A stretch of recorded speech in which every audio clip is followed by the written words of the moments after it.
Pemirsa, harga daging ayam ras di Pasar KM5 Palembang pada Senin 6 Juli terpantau turun. Saat ini harga ayam ras dijual sekitar Rp30.000 per kilogram, lebih murah dibandingkan 2 pekan lalu Rp35.000 per kilogram.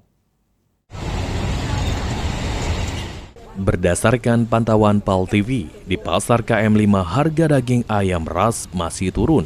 Salah satu pedagang Cica mengatakan, harga daging ayam ras saat ini dibanderol Rp30.000 per kilogram, atau turun dibandingkan 2 pekan lalu yang dibanderol Rp35.000 per kilogram.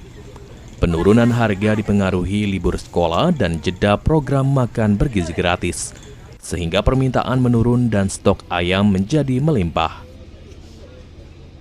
Kalau hari ini masih mantap 30. Berapa hari sebelumnya?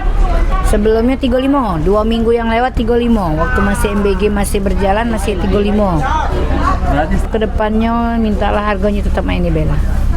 Jangan terlalu tinggi.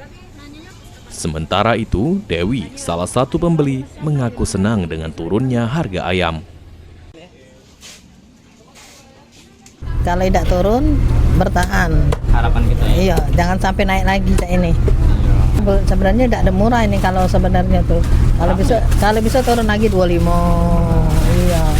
Jadi kan karena kan yang nak dibeli kan bukan ayam yang lain kan banyak nak dibeli. Pedagang berkeinginan harga daging ayam ras tetap stabil dan penjualan tetap ramai. Muhammad Aidil, PAL TV.